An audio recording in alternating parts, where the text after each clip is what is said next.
Hello and welcome to Politics War Room with James Carville, and I'm Al Hunt. This week, our guest is the NFL maven, the smartest person about the Super Bowl and professional football, our longtime guest and good friend, Greg Cosell. Now, remember, we love taking your questions, so write into politicswarroom@gmail.com or send a tweet to @Politicon for next week's show. Well, now, we're going to get to as many as we can, but don't forget to tell us where you're from. In other exciting news, the documentary Carville, Winning is Everything, Stupid, is now streaming on Max. So please, stream away. You can also get text updates about what's next for Politicon and Politics War Room by signing up at Politicon.com. Now tell your friends about us and remind them to subscribe on Apple Podcasts, Spotify, or wherever you get your podcasts. And please check out the links to our sponsors, Fay Nutrition, MD Hearing Aids, and Magic Spoon in our show notes. We thank you for supporting these sponsors because it really helps make this podcast happen. James, to call Trump's first couple weeks a shit show so understates the chaos, the damage, and the threat to the law.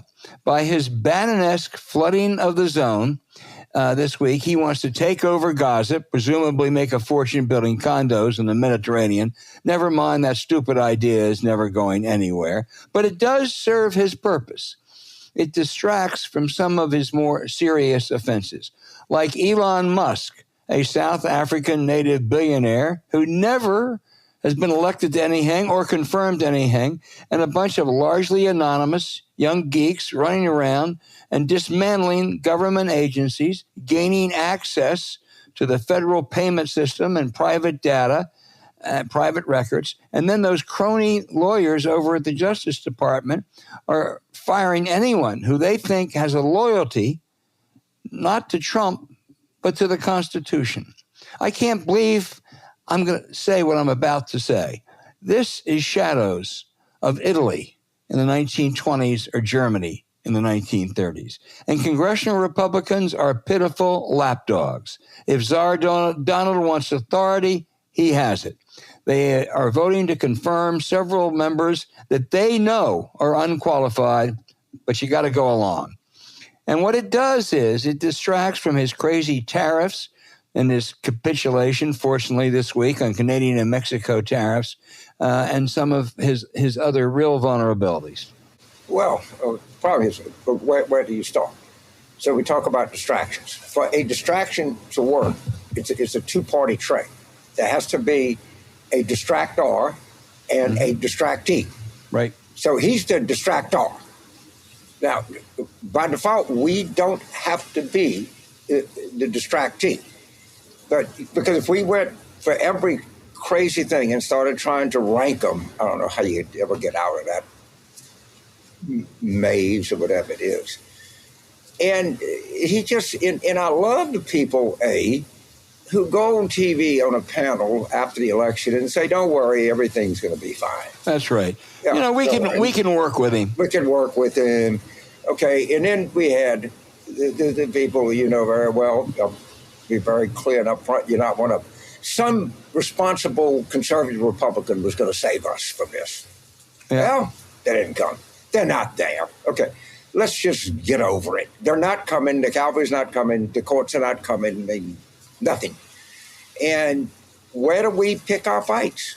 What is the overarching theme to every crazy-ass thing? And they're so insane. I have to comment on the New York Times, Peter Baker. I know Peter Baker forever. You have too. He's a experienced reporter, to say the least. He's got a lot of foreign policy background. He and his wife wrote what people claim is a very good book on James Baker. And the opening line in the New York Times is he's not thinking outside the box. There's no box anywhere. There's no box. Get over it. I mean, if Peter Baker could be, I'm not saying he's a bad guy at all, but might be one of the 5 most conventional people in the national media, says he's not outside the box. No one even knows where the frickin' box is. And that's what we're dealing with. And, you know, we go back and we can find all the times earlier when I talked about Bannon saying flooding the zone with shit. Well, we flooded with shit now. So when that happens, I hope we can like pick a unifying theme that the public will find to be credible, the Democrats will find to be really credible and excite them, and it has to be true. And all of the truth is this is a government by billionaires, for billionaires, of billionaires. Mm-hmm. And that's all it is. Gaza, he just wants all of his friends to get rich. They want to open casinos on the coast, think about you. All of this stuff is a giant shakedown effort. And I think that you're not going to get it perfect, but you have to give people a credible explanation of this craziness because it's inexplicable. I think the way we got to look at it is through the eyes of a billionaire. Yeah, you know, I think that's right. Those confirmations, those cowardly senators, they're about to confirm Bobby Kennedy for HHS, Kash Patel for FBI, Tulsi Gabbard for Director of National Intelligence, and they have already confirmed Pete Hegseth for Defense. I venture to say a large, I don't know what the number is, 10, 15, 20 of those Republicans, no, those candidates are absolutely unqualified and dangerous to be in that position. But they're afraid. I had real respect for Bill Cassidy, the conservative from Louisiana. He's a doctor. He knows that Bobby Kennedy is a vaccine denier. He knows that Bobby Kennedy can't be trusted at HHS. But no, he also knows he's up for election next year. Tom Tillis of North Carolina, you know, such absolute BS, said, I think we need a disruptor. No, what Tom Tillis wants is not to have a right-wing challenger. So I just think you can't count on the Congress. Republicans, they've decided to give King Donald whatever he wants. And I just want to go back to the Muskites. They've got 40 people running around doing whatever they want to, sowing havoc. And they don't give, James, when they come and donate, they don't give their last name. They just say, hey, I'm John or I'm Susie, and I'm here with Elon Musk, and you get out. You're going to do this, or we're going to go in and get the payment system. And they go into USAID, dismantle.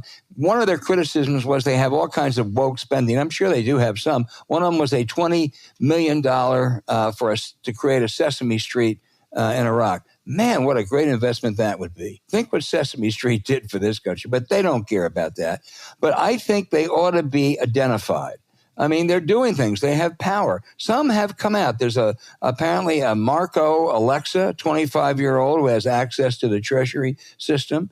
Thomas Shedd, Luke Farragut, the guy who's running, apparently his name is Steve Davis. Much of this I'm getting from the New York Times and other places. But there's a guy at the Pentagon who Musk has made Air Force Secretary. I think I had the name right. Troy Meinke, M-E-I-N-K. And he was a bureaucrat who survived. Why did he survive, James? Because he was the one that facilitated a multi-billion-dollar contract for Elon Musk's SpaceX. This is really, we've never seen anything quite like that.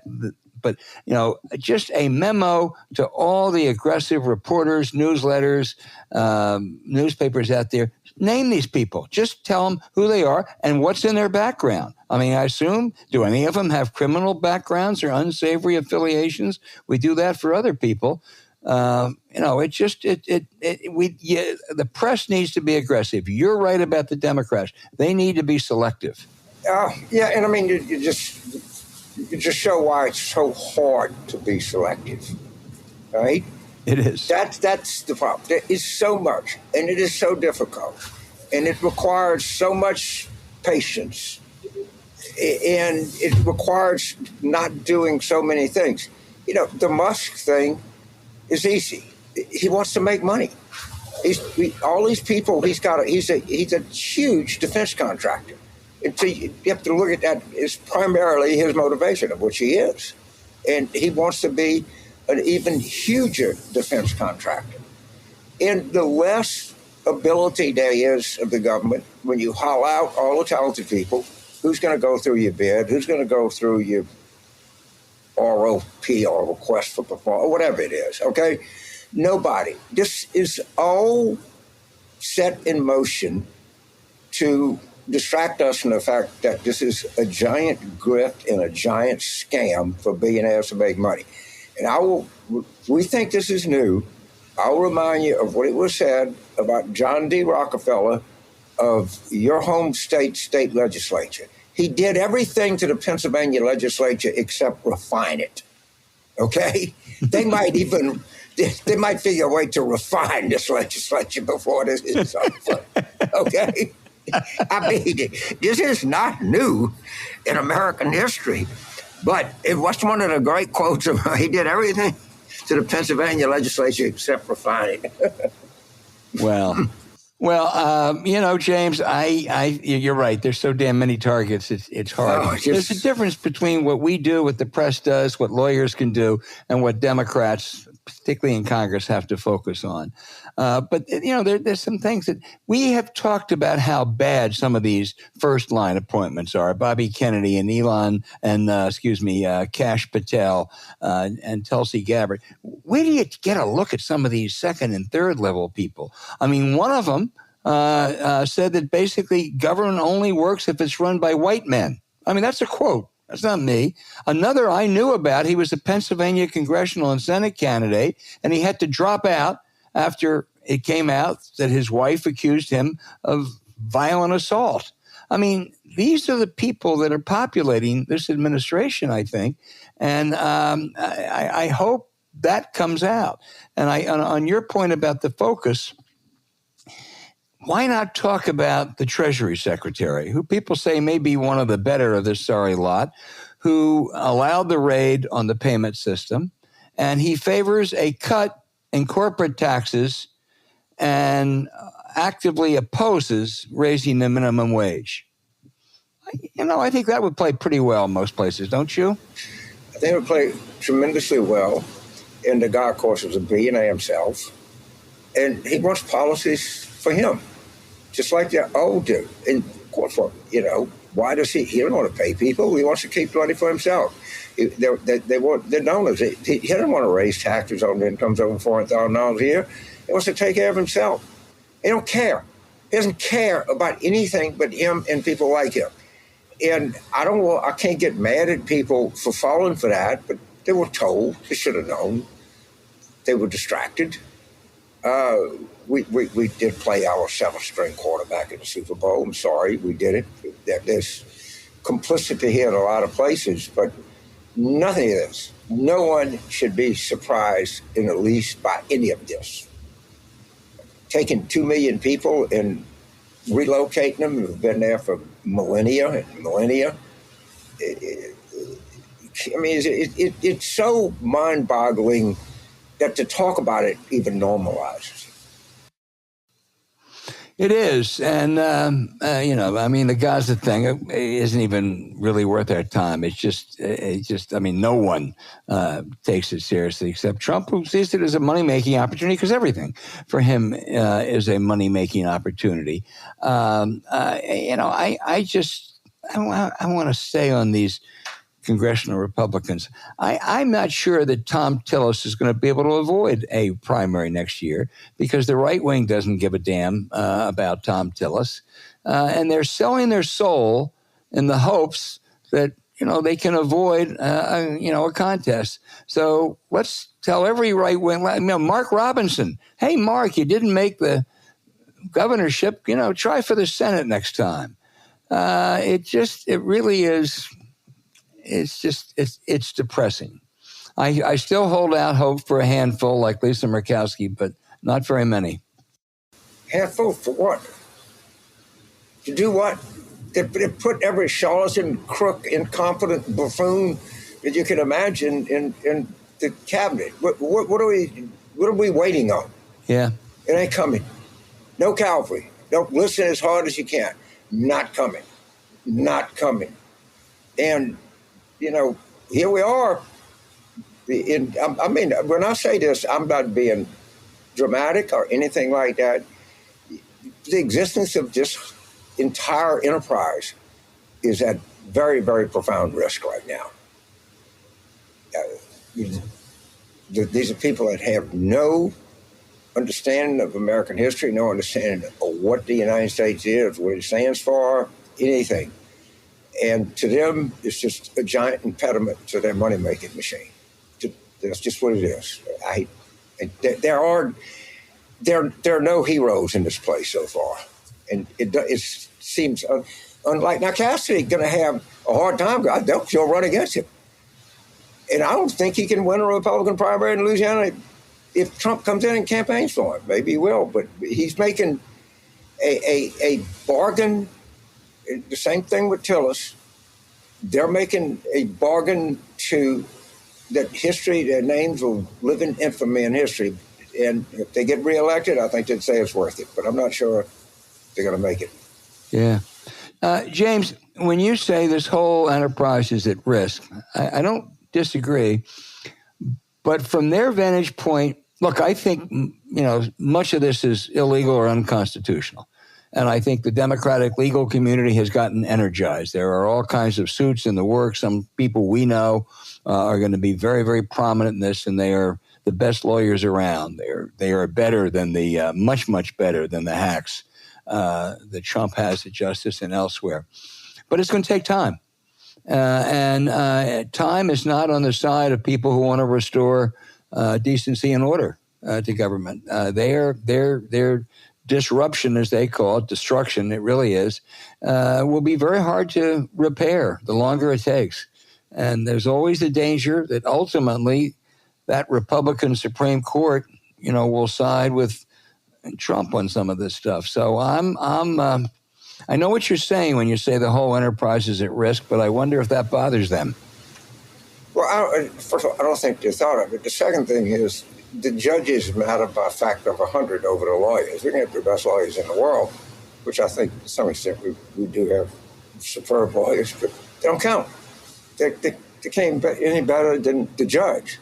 I don't know how you're going to need a luck of the draw, and how you're going to pass the Supreme Court. I have no idea. But it is a very risky and problematical bet to bet on the legal system here.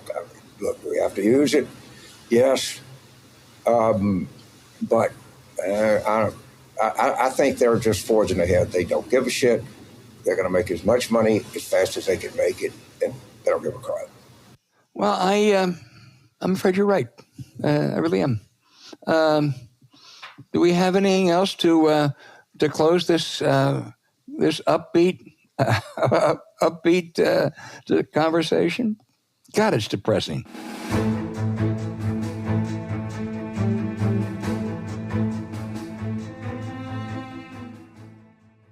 Change your diet, change your life. It's Fay Nutrition. These people study. They get degrees in what's in stuff. Most people, myself pretty much included, we pick something up. We have no idea how much sodium is in it. We have no idea how much fat is in it. We have no idea what kind of fat is in it. You have no idea about anything. And we do know that healthy diets and maintaining a healthy weight are essential to longevity. And, I could see where somebody says, well, I don't want to go see a professional nutrition. I got to go. I got to park. I got to sit in the waiting room. It's just it's a lot of trouble. In this, you just go around your computer. And it's extraordinarily reasonable, and the potential dividends you get are bigger than any computer transaction you'll make in 2 years. If these people are professional and know what they're talking about, now you got to follow their advice, but at least they'll give you the roadmap. Yeah, because now is the perfect time to upgrade our relationships with food, which is why we're partnering with Fay Nutrition. And think about it. What are you doing to improve your dietary habits? Fay can help you find the answer. It's a revolutionary platform that connects you with your own personal registered dietitian, making expert nutrition guidance accessible and affordable. So whether you're looking for help losing weight, improving your general health, or managing a health condition, Fay has a dietitian that's right for you. The best part is that all dietitians on Fay accept insurance, with over 700 plus insurance plans accepted. So you'll likely pay $0 out of pocket. Now, I know for a fact that we all will find any excuse to avoid spending money, even when it's for a great cause like getting healthier.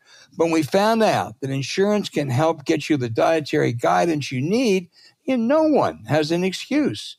You're tired of one-size-fits-all diet plans and basic nutrition advice, but the dietitians on Fay work with you one-on-one to create a customized program tailored specifically to your needs. It's much more than just a diet plan. The dietitians focus on clinically proven methods to improve your relationship with food and instill positive long-term habits. Now, we really are proud to have them as a sponsor because we've heard about so many people using Fay to transform their health and quality of life. Just get this when I say it works. 93% of Fay clients reported an improved relationship with food, and 85% reached their target weight. A third-party study showed that clients lost 2.9 times more weight working with a dietitian through Fay compared to comparable weight loss programs. So don't wait. Just don't wait. Achieve lasting results with the help of a registered dietitian through Fay. Listeners of Politics War Room can qualify to see a registered dietitian for as little as $0 by visiting faynutrition.com/warroom. That's Fay, F-A-Y, nutrition.com/warroom. One more time, faynutrition.com/warroom, and make sure you use our URL so they know we sent you. The link also is in our show notes.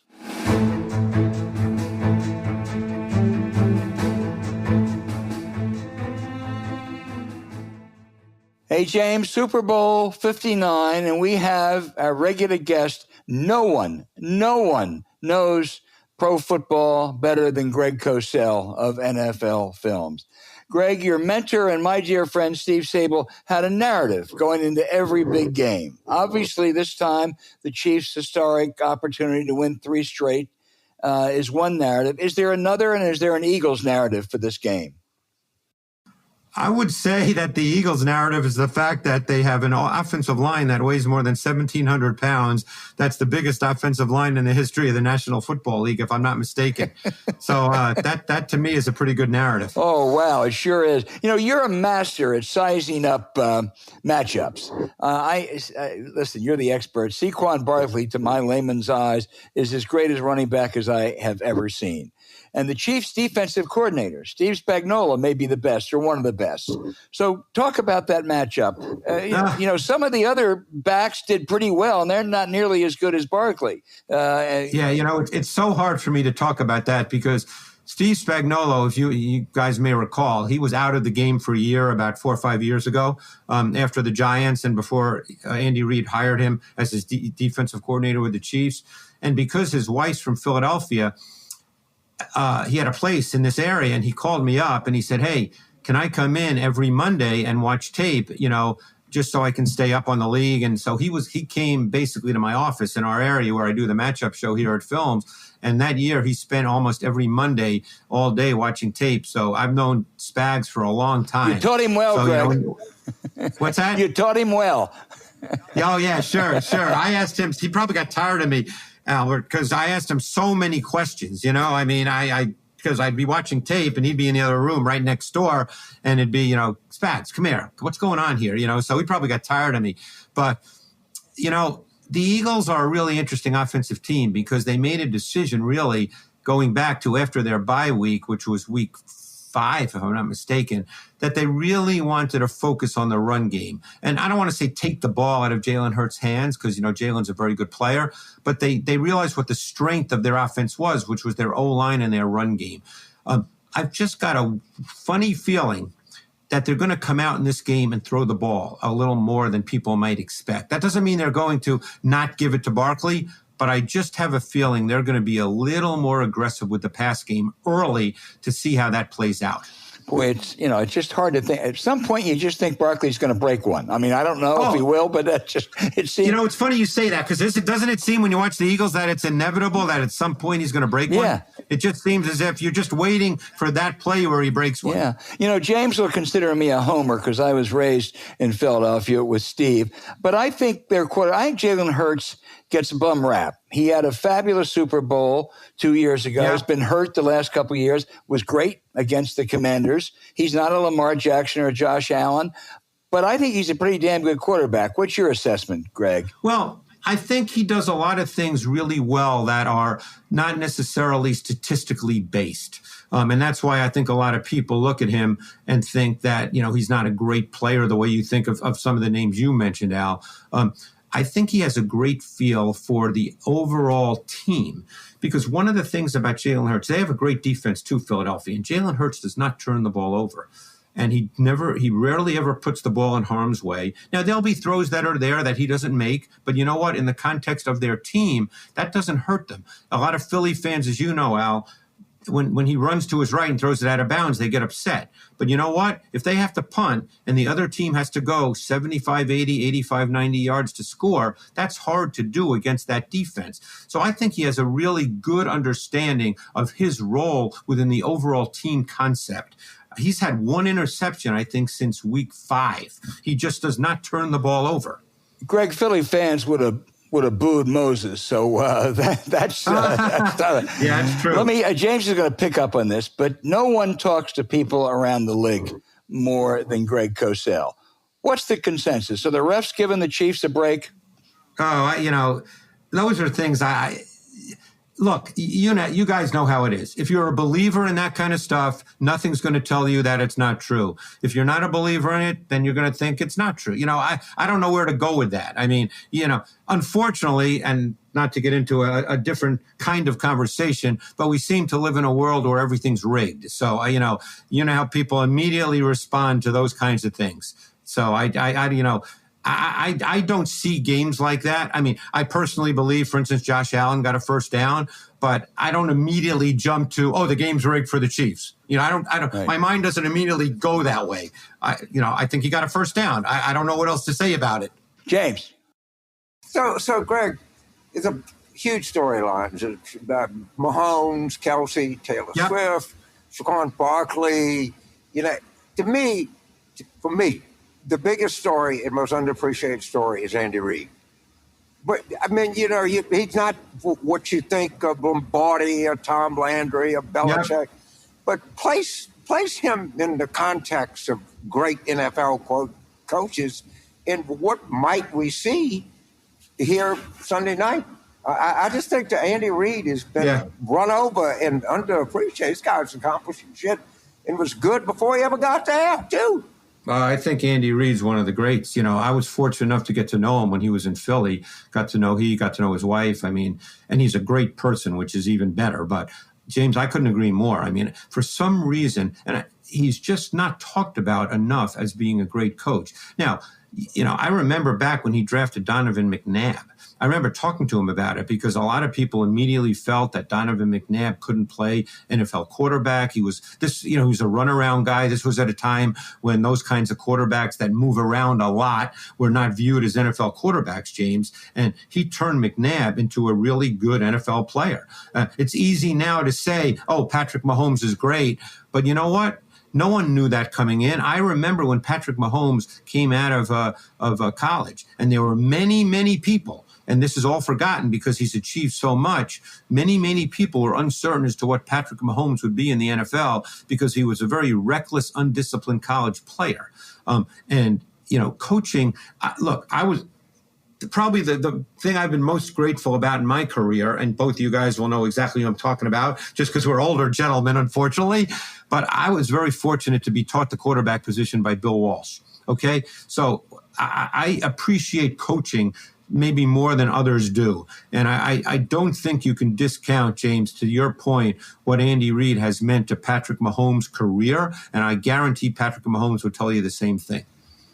So just as I know you know this, the Saints gave away a store to draft Mahomes, and Kansas City took him the draft pick before. Yeah, they were going to take him with the 11th pick in the draft, right. and the Chiefs traded up and took him at 10, and the Saints had to take Marshawn Lattimore. I remember that very well, very well.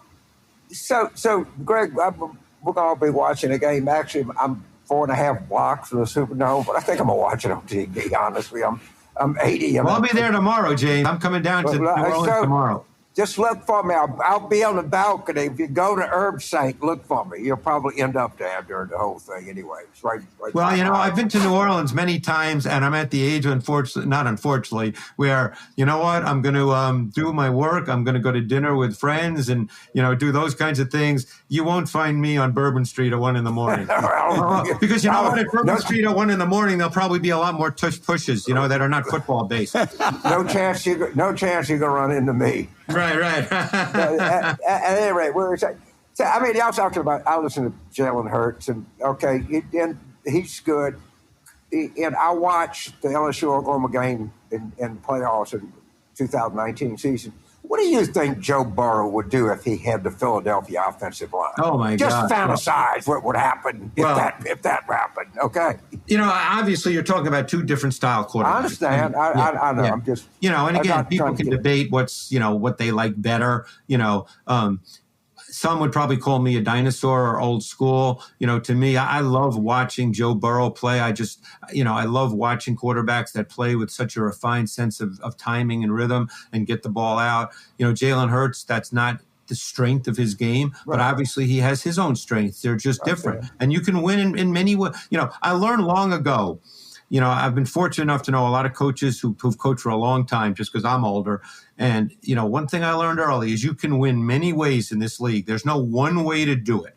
And, I think that Jalen Hurts, as I mentioned before, I think he has such an innate feel for his team and how to play within his team. And I think that's a really important trait. He doesn't step outside of what will allow his team to be competitive and win games.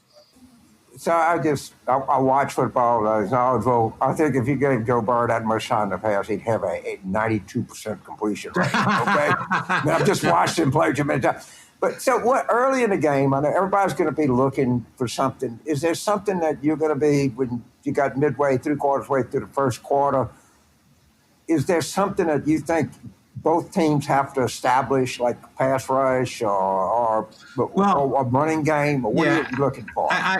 I think this is maybe somewhat cliched and not deeply profound. Okay. But I'll we answer cliche it. People. We all old. We cliches. Right. The game's not over until the game's over. Right. Where's the fat lady? Well, when the game's over, we're all geniuses because then we have access to the result. Right. But I think for me, if I could say it this way, and like I say, this is not profound, but I think it's going to be true. I think first down for the Eagles and third down for the Chiefs on offense, because the Chiefs are a phenomenal third down conversion offense, and they do it schematically. They don't do it with the kinds of throws that we think that, we know Mahomes can make down the field. They do it schematically with play concepts.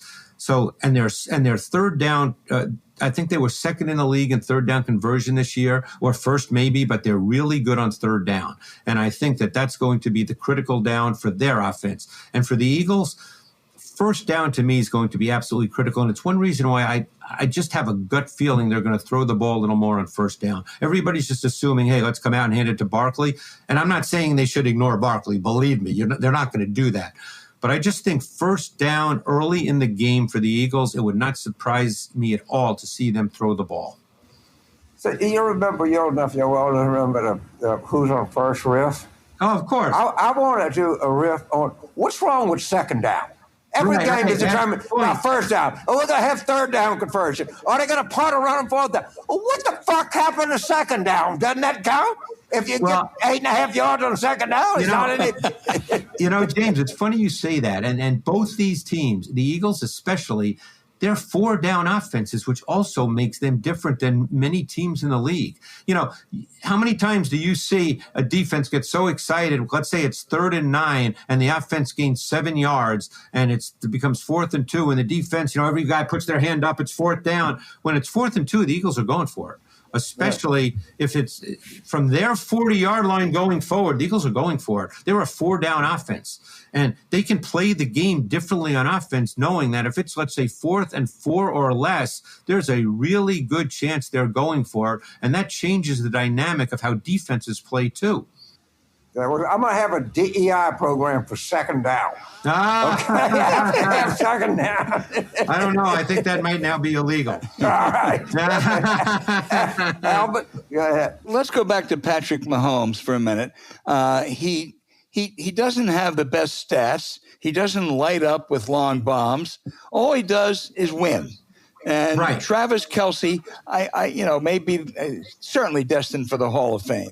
Now, you kind of you shrewdly evaded what Spagnuolo's going to do about Barkley. So let me put you on the spot. Well, I don't know if I know the answer to that. That's why. That's why you were shrewd. But tell me but put yourself in the Eagles' position now. How do you scheme a game plan against Mahomes? That's a great question, and it's hard. I mean, he runs more in the playoffs, so you have to account for that. We went back here at Films and looked at a lot of the games. When Vic Fangio was the head coach at Denver for 3 years, he played Mahomes 6 times and did not have a lot of success. Now, again, different personnel, so it's not apples to apples, but we were trying to look for concepts. He didn't really spy him. And I'm wondering if he might do that situationally in this game, because they've got a linebacker named Oren Burks, who's 6'3", 235, and is a great athlete. He was actually a safety in college. And it wouldn't surprise me to see him do that at times. Again, you don't do that 30 times in a game.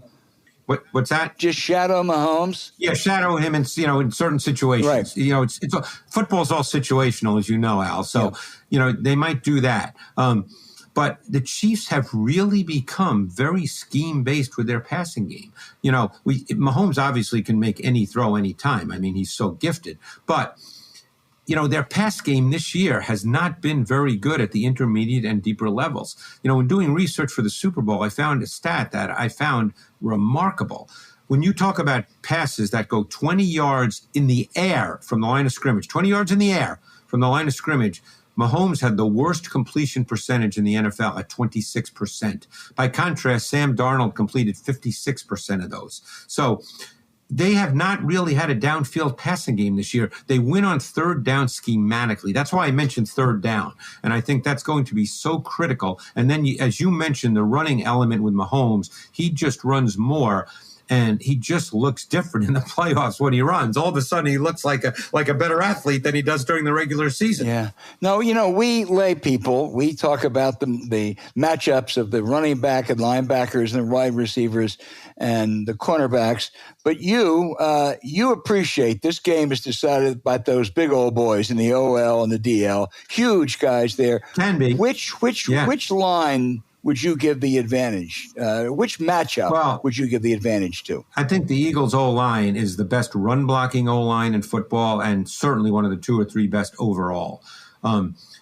They've really not had a bad game this season. So, again, now you look at the Super Bowl. The Chiefs obviously have a very good D-line. They've got a great player in Chris Jones.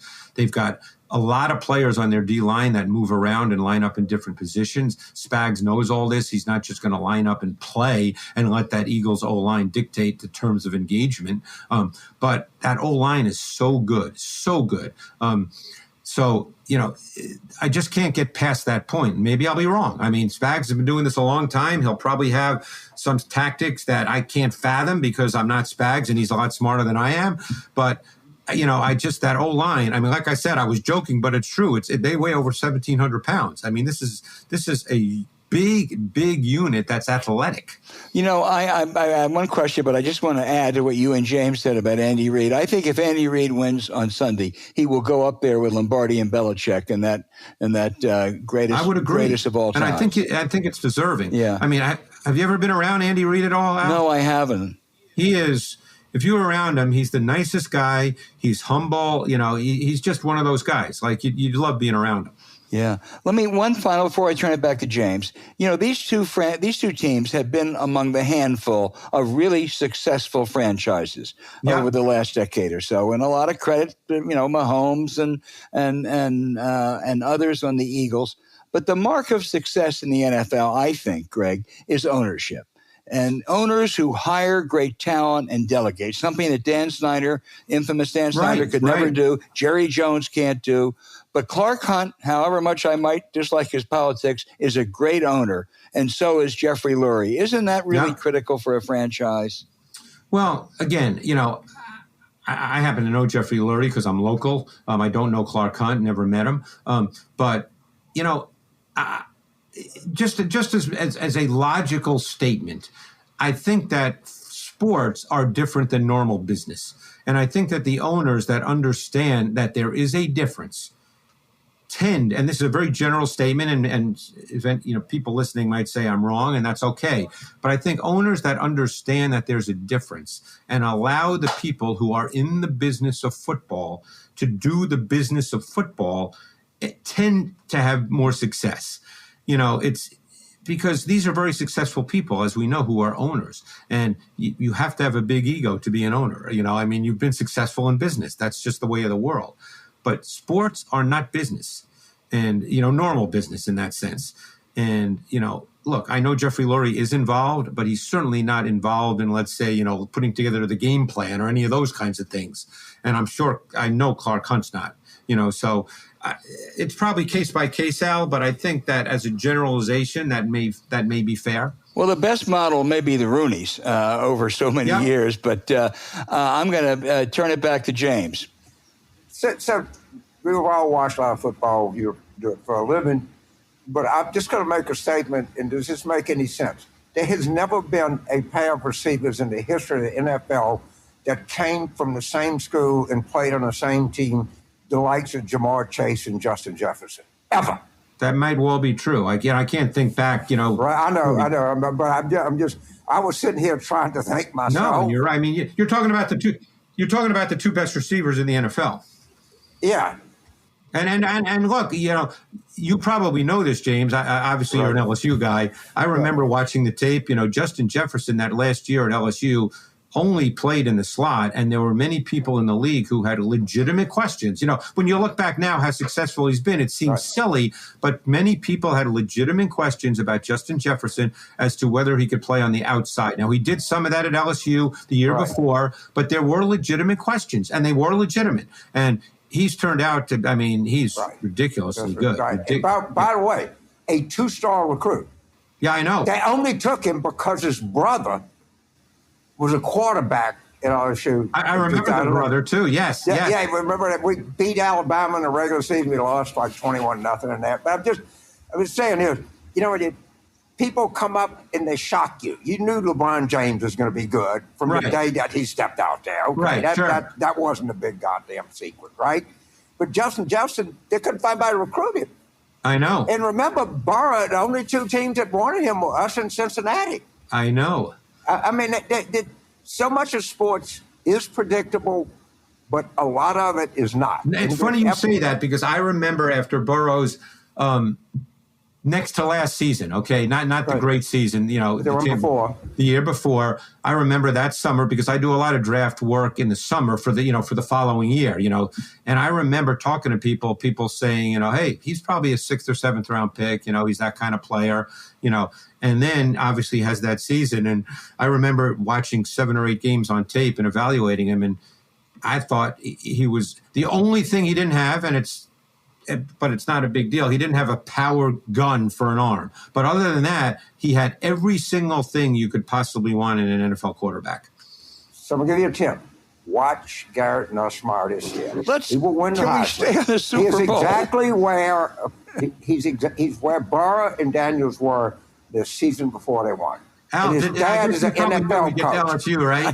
Right. I thought we were going to talk about the Super Bowl, but anyway. Let me ask you this. You know this drill, Greg. It began with Steve Sable years ago. It's prediction. Did I have to pick the winner? It's prediction time. It's 10:30 Sunday night. What's the scoreboard going to say? This is a really hard one. By the way, your record's much better than Steve's. Well, I'm on record already, so I have to stick with who I picked because it's already out there. I picked the Eagles. And again, you probably could have gathered that from the way I spoke about their O-line. And again, I'm not picking it with tremendous conviction that I think, oh, my God, the Eagles are going to win this game.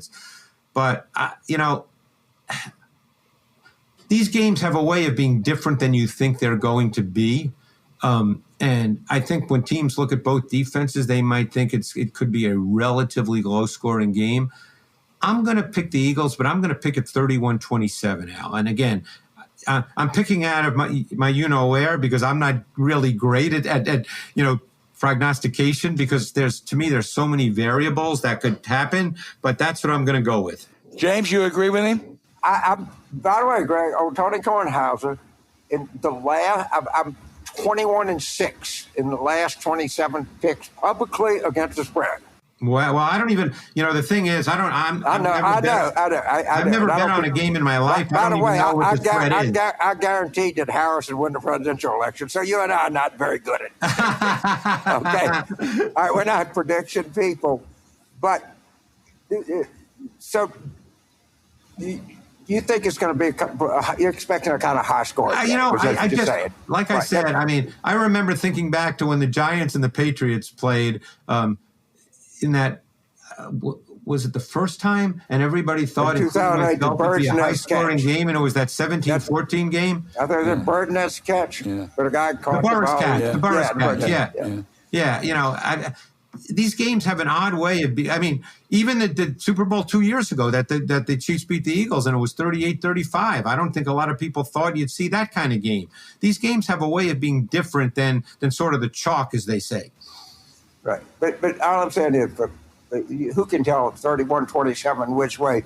But you're sort of expecting a game with some pretty good scoring. I think so. Yeah. And by the way, James, I could be 100% wrong. I'm saying this with a lot of conviction. Look, I understand that. We did this in a spirit of fun. It doesn't mean anything. Right. Don't hold me to this, Oh, no. Next year, we'll hold you to it. Of course we will. It's the presidential election. James, who have you picked? I'm waiting. I got a man. I got a guy. I'm waiting on him. But it'll be. I'll have it Friday morning. Everybody has a guy. All right. I'll go along with you. I think you're absolutely right, Greg, except I'm going to up it. It's going to be 34-31. There you go. Well, you're a Philadelphian at heart, Al. Hey, absolutely. Boy, I tell you, that Commodores-Eagles game last weekend was hard for me. It really was because now... Oh, there you go. Because you've been in Washington a long time now. Now that Dan Snyder has left, I'm back cheering for the team again. Yeah, well, Dan Quinn is a great, great guy, by the way. Yeah. Well, I'm going to caution y'all. A lot of bettors say, till Kansas City loses, I'm going to ride this horse right to the end. All right. Greg Cosell, you are the best. We love having you every year. Stay safe in New Orleans, and we'll post-mortemize your prediction next week. Well, if I'm wrong, you can put it in the trash can. Thank you, Greg.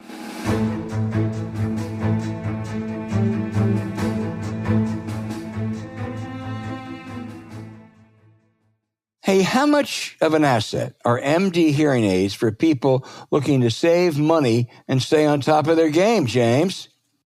How big is big? It's huge. How you going to do any better than that? You got to be on top of your game.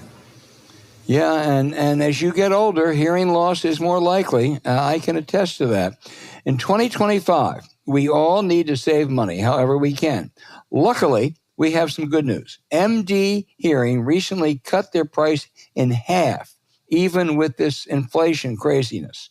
If you have trouble hearing, let us lay it out for you. This podcast is sponsored by MD Hearing.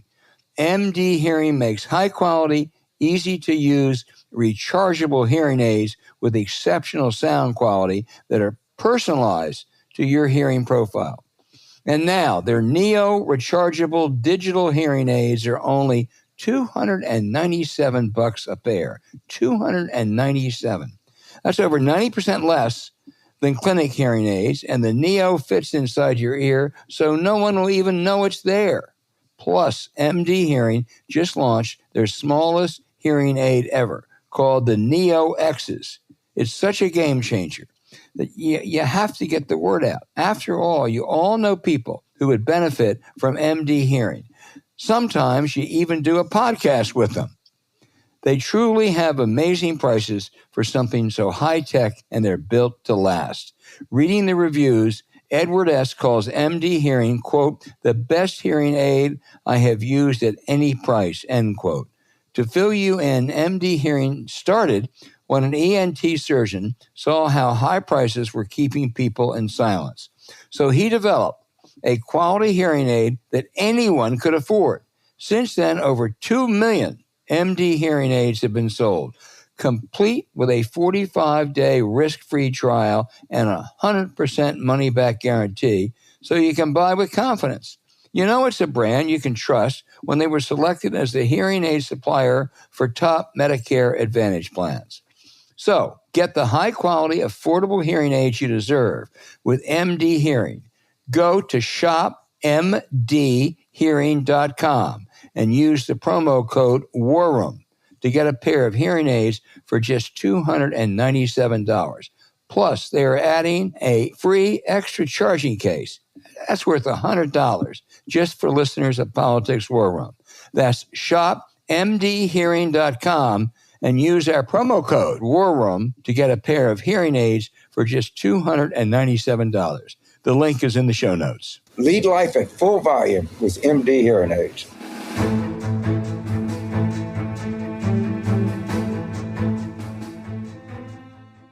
All right, now for the outrage of the week. The November 5th election, if my math is correct, James, was 93 days ago, and all the congressional contests and all the statewide races are settled except for one, the North Carolina State Supreme Court race, which the Democrat won by 734 votes.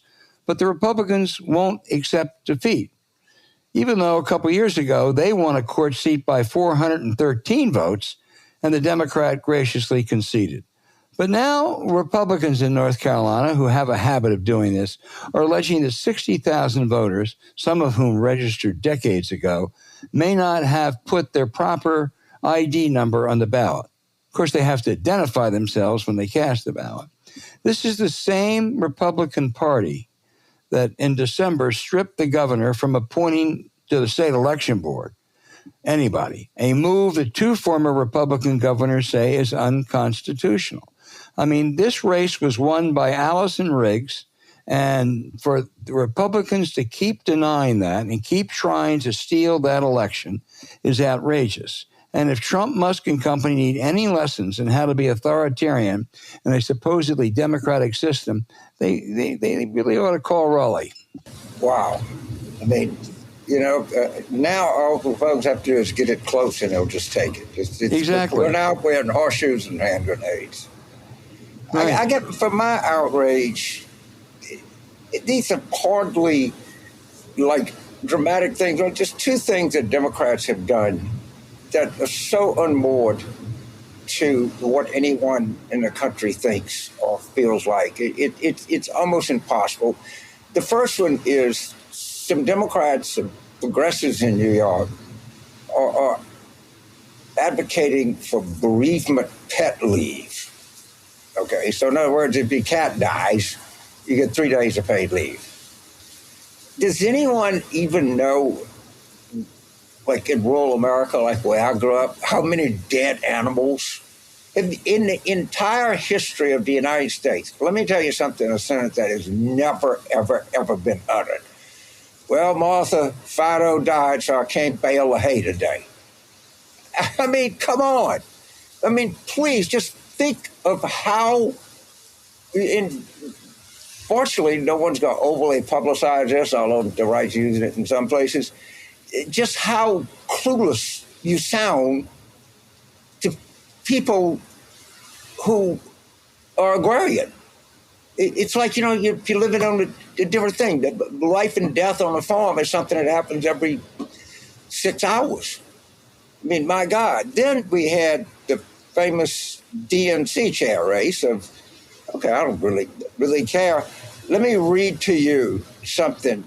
Speaking to the Democratic National Committee, which met to select new leadership this weekend, outgoing Chair Jamie Harrison attempted to explain the point about rules concerning gender balance for its vice chair race. The rule specified if we have a gender non-binary candidate to office, that a non-binary individual is counted as neither male or female, and the remaining 6 offices must be gender balanced, Harrison said. Did I just read this?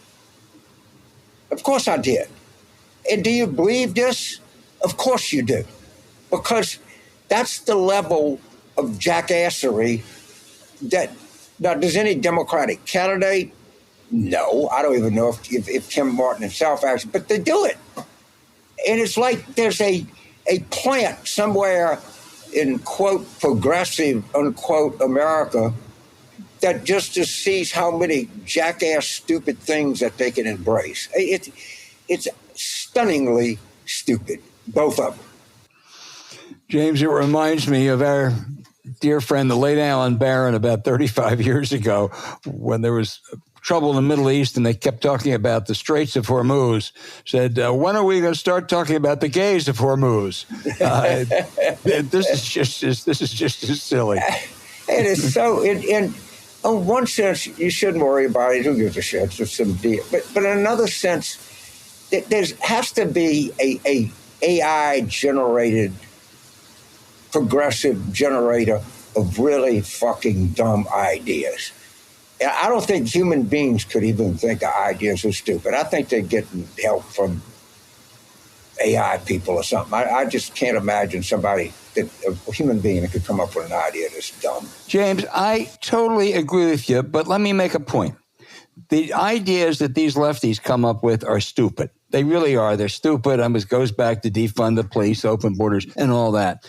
They are a small part of the Democratic Party versus the right-wing Republicans, who are a large part there, and their ideas are dangerous. Right. Correct.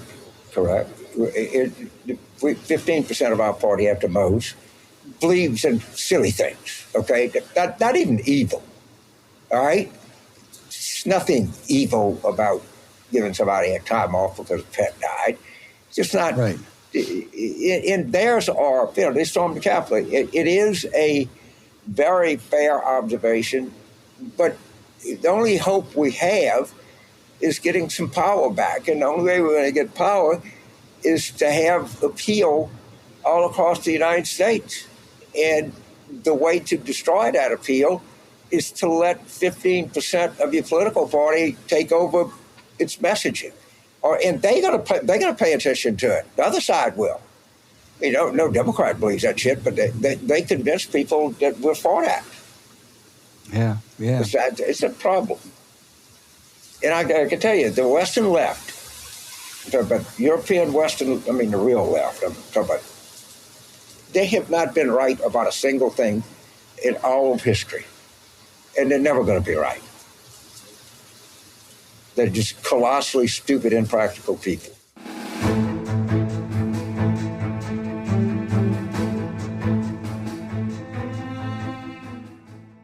Make protein a treat with Magic Spoon. It's a great way to start your day, but it's also a great way in the middle of the day. It's a great snack. This is high-quality stuff. I can't say enough nice things about it, and they keep coming up with different... If you can't find something you like here, there's something wrong with you. They got every kind of flavor you can imagine. Yeah, there sure is. Because if you've been listening to us for a while, we're big fans of Magic Spoon's high-protein cereal. James loves it just as a snack.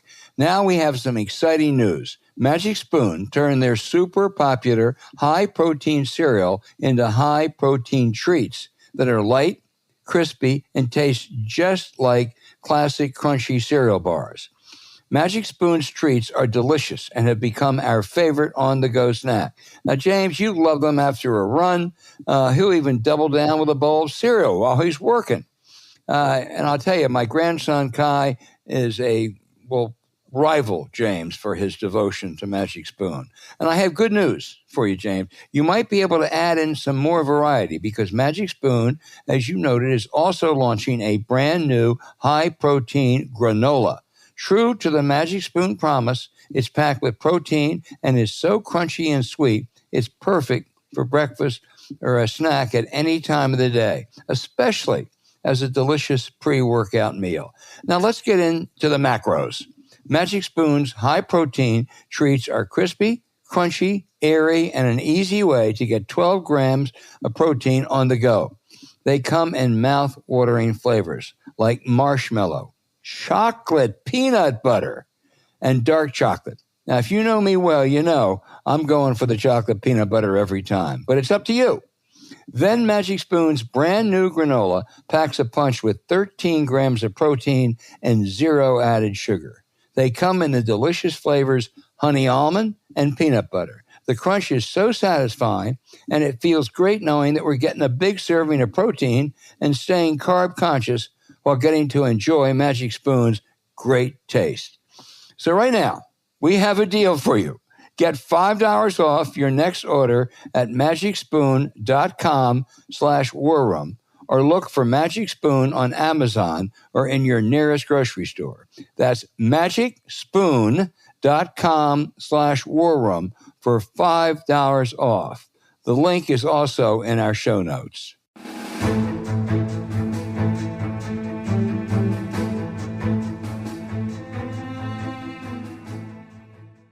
Hey, James, now we have our listener questions. They're warming up, James. They're getting excited. They're coming in. We're going to start off with Gordon in Norwood, Michigan. I think he has been with us before. Will Susie Wiles be able to rein in Trump's worst impulses? Look at the picture. It was in somewhere, maybe it was Atlantic, of her face when he was talking about turning Gaza into a tourist destination. She actually looked like she cracked a pineapple. There's no doubt she didn't know anything about that. And for all I know, she's very talented. You know, they call her the Ice Queen. It's coming in. She ain't nowhere near, nor would anybody be capable of dealing with this crowd. Yeah, that's for sure. There's always been people who were going to go control him or channel him. You know what? No one does that because he's uncontrollable. He's unchannelable. He is who he is. He's crazy. And that's the way he's always going to be. That's part of his appeal. Susie Wiles, you can have anybody you want. It ain't going to matter. Yeah. I mean, maybe there's a little more. I'm sure she's trying to bring some kind of order and discipline, and I'm sure she won't succeed. Yeah. James, Jordan in Mesa, Arizona, says incumbent parties worldwide have lost power and have been punished by the voters for the current state of the world. In the United States, Jordan says it's rare for an incumbent president to lose re-election. So could this be the start of an era of one-term presidents? Well, first of all, Jordan, actually, incumbent presidents over a little over 40 years, have been one-term presidents and lost a re-election. So that's not quite as rare as you suggest. But your overall point is right. I think that there's a lot of, I guess, for lack of a better term, unrest, unsettling, the immigration, the economic situation. So I suspect you may have more one-term parties or one-term presidents, but I did not think it would happen in 2024, and it did. I guess about take everything. Well, in all of this insanity, particularly in the United States, we have 4% unemployment. Okay, we're growing. We have strong markets. We have strong currency. We have strong employment in this country. And we're producing this. What is going to happen when this thing goes to 7.5%? I mean, I don't know. I really don't, but we're an extremist, and at least from anything that you can discern by looking at numbers, we're not in a terrible time in American history, but we're sure acting like it. Yeah, no question of that. Carlton in Granite Falls, North Carolina. I love North Carolina. I've been all over that state. I can't quite figure out where Granite Falls is, but I'm going to look it up afterwards. I'm guessing more toward the west. But it sounds like the west, doesn't it? Well, I don't know. Granite Falls, it probably is in the west. Carlton asks, outside of the Wisconsin Supreme Court race and the Virginia gubernatorial contest, are there any other races where listeners can direct their energy this year? New Jersey. Mm-hmm. I think we're going to win, but you don't want to take a chance there. I think Virginia's huge, and it's not just the governor's race. There's all the statewide races. Yeah, the lieutenant governor, attorney general is elected there, and there are going to be some. Just keep your eye for special congressional elections. We'll try to keep you informed as these come up. But it's a good question, and make us on our toes to see where there's some off-year elections we can alert people to. Yeah. Mary in Upland, California asked, use the tactic against LBJ. Can we get a chant of, hey, Donnie J, how many lies did you tell today, or something similar? Mary, I think we ought to do blocking and tackling. I don't think protests matter much. I didn't think the protest against the Supreme Court mattered much. I think you got to get out there, and James mentioned races this year. If you care about that, volunteer if you can, give money, knock on doorbells. And the politicians in Washington shouldn't worry about protests. They should worry about making the very, very persuasive case against some of the damage that Trump is doing. Yeah, I would just say if I was going to do it, I'd go, hey, DJ, how many dollars to steal today? That's a better one. Right.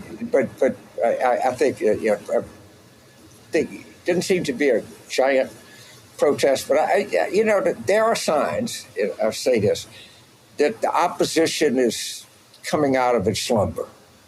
And as you know, I'm a little bit of an advocate of letting this thing, we can't do everything, but people are starting to wake up, and that's the first thing that has to happen. Is people have to wake up and get re-engaged. They were just understandably depressed. It's kind of given out, hear a lot, it's just a misogynistic, racist country. I so can't stand that, and I'll tell you why. Because if it is, we do, because we're not going to stop nominating female candidates. We're not going to, nor should we even consider it, which is wrong, thank God. No, we're going to stop from nominating and running people who are not Caucasians, which is a good idea. So if this is a hopelessly misogynistic or racist country, which I do not think, we're doomed anyway. So we better hope it's not. Well, and I think there's lots of evidence that it really isn't with good candidates. Obviously, Barack Obama, but Wes Moore and Gretchen Whitmer, and a number of others. So it does take good candidates, and it may be a slightly extra burden, but when you get good candidates, they meet that test. Absolutely. See Michigan, Wisconsin, Nevada, and Arizona, where we lost the presidency. James is there. I think almost every statewide official elected in Michigan is a woman, or at least most of them are. And the most prominent member of the state legislature is Mallory McMurrow, a woman. And it used to be the same thing in New Hampshire. Yeah. Look, in Nevada was a majority of female legislature. Yeah. All right, thank you, I read. But we have to proceed because we're not going to, nor should we. We're going to continue to nominate the females. We're going to continue to nominate the whole, racial spectrum in the world, whatever you want to call it. It's just not going to stop because that's not who we are. Yeah. James Andrew in Jacksonville, Florida, is asking, why aren't Senate Democrats organizing a full-on blockade of Trump's nominees? There's only so much they can do. First of all, Andrew, they can bring up cabinet members and everything. However, you can put a hold.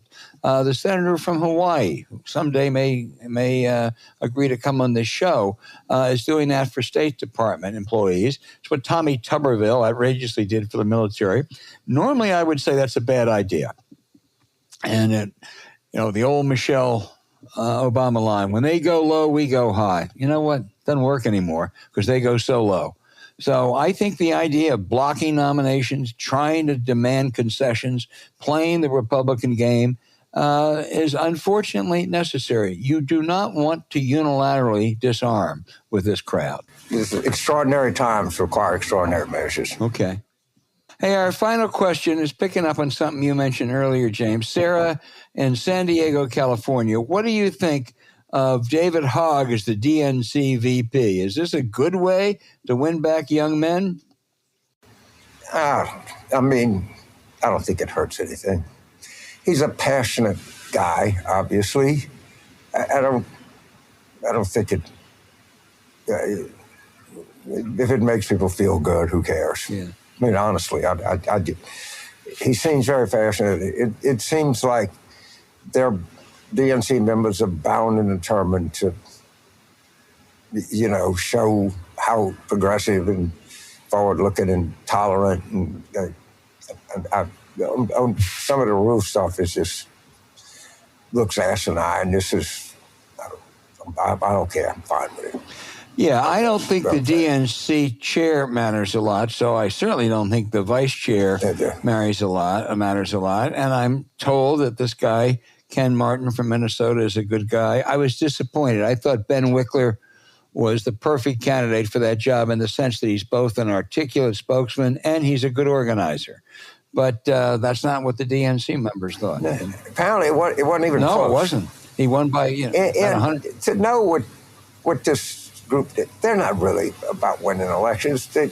If you give them expenses, put them on 3 committees and they can travel somewhere, they can go and, spend 3 nights at the Marriott and vote, pretty much what and I think Martin has been a kind of internal DNC operator, seems like a nice enough guy, and here we are.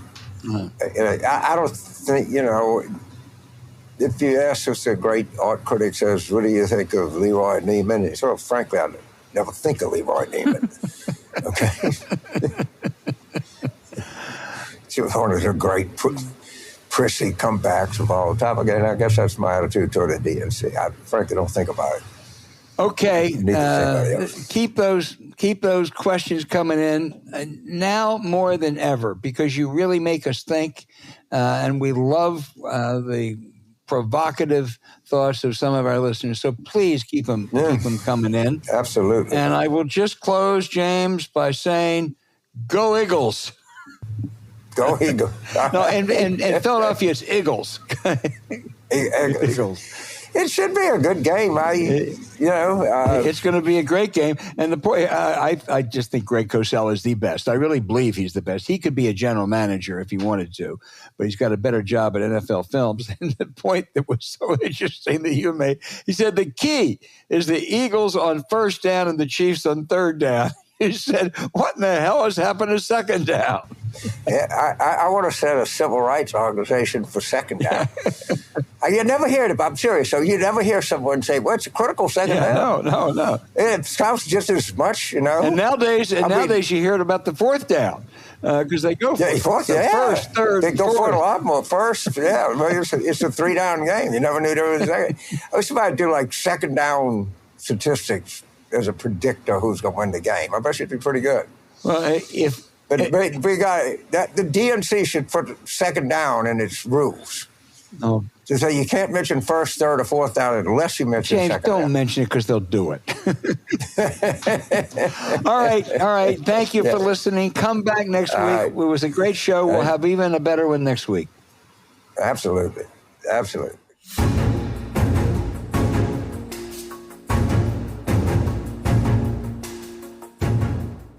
Thanks for listening to Politics War Room with James Carville, and I'm Al Hunt. As always, send your questions for us by email to politicswarroom@gmail.com or tweet them for next week's show at Politicon. Following this episode, we'd really appreciate it if you check out the links to our sponsors, Fay Nutrition, MD Hearing Aids, and Magic Spoon in our episode show notes. We thank you for supporting them because when you do, it helps make this podcast happen. Now, to keep up with us, subscribe to Politics War Room on Apple Podcasts, Spotify, or wherever you listen. And check out our Substack at politicswarroom.com. James and I are constantly adding new content, so go take a look. Now, you also can find other shows you might enjoy on the Politicon YouTube channel or when you search Politicon on your favorite podcast sites. And remember, please rate the show with a 5-star review. And we'll be back next week with another show as we continue our War Room planning.